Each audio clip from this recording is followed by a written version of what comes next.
Let's move on. Let's get serious. Deroy Murdock's here from the National Review. He's got really serious stuff. Now, he's got a piece out. It's an article. He says, in this election, America gets a chance to dethrone the House of Clinton. You better explain that. Yeah, I think the House of Clinton, or maybe a better way to put it, is the Clinton crime family. I mean, as you've been watching these one scandal after another, the whole thing to me looks like the preview for an upcoming movie called The Godmother. I mean, you start off with the email, the illegal server, then we have about March 2 of last year, excuse my voice, we get word that she's got this illegal server. John Podesta, her campaign chairman, comes out and says, we've got to dump these emails right now. Now, he's come out and said by dump he means publicize, release, hold a press conference, let everyone see them. Now, there's a problem with that, which is they took 33,000 of these emails, destroyed them, the so-called private ones about yoga and Chelsea's wedding and so on. Then we get the bleach bit to erase these completely, to make sure the server, if you will, sleeps with the fishes. Then we've got her, not one device she said she had, but 13 of them, some of them destroyed with hammers. I mean, again, this sounds like a mafia picture by Martin Scorsese.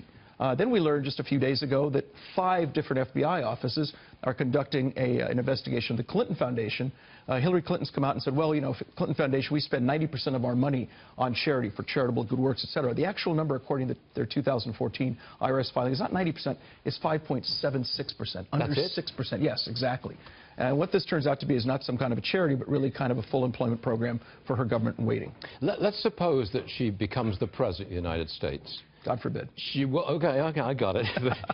She would appoint a Supreme Court justice. Right. But your point is that it goes way beyond that, because there's all kinds of appellate-level justices that need to be appointed. Sure. So she could have a dramatic impact throughout the federal judiciary. Correct. However, hold on a second.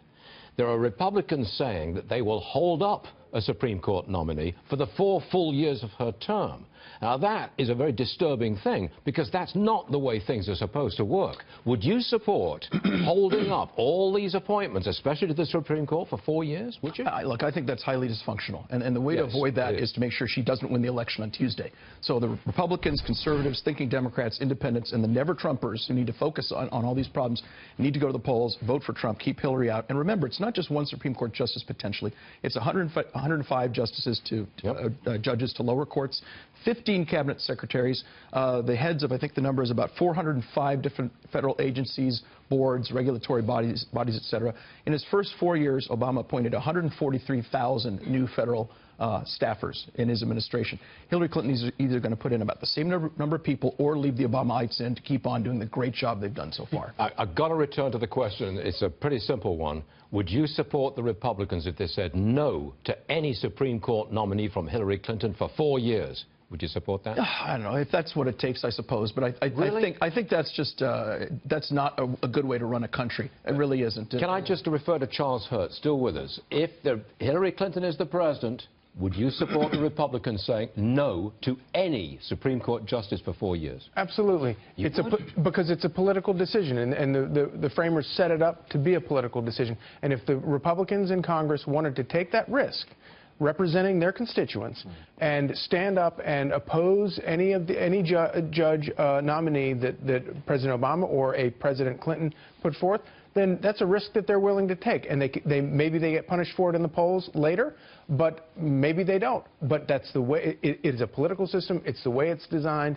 And I would absolutely support that. Okay. And the way to avoid that is for Republicans to come home, make sure Hillary Clinton is. Of course. By the way, this awful scenario I described of all these Clintonites coming under Hillary, there's a huge opportunity if Trump comes in and he's able to name people like Attorney General Rudy Giuliani, Defense Secretary K.T. McFarland, Treasury Secretary Steve Forbes. Imagine those people making decisions about this country's future rather than these people who are tied to the teachers' unions, people who believe in big government socialism. You guys may believe that the Republicans should hold up a Supreme Court nominee for 4 years, but I don't believe they would.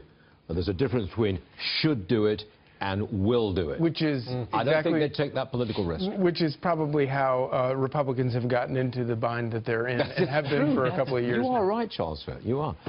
Murdock, you're all right too. Thanks very much for joining us. A man with the name of Murdock had better be all right. Yes, it does. Deroy, thank you very much. See you. Thank you.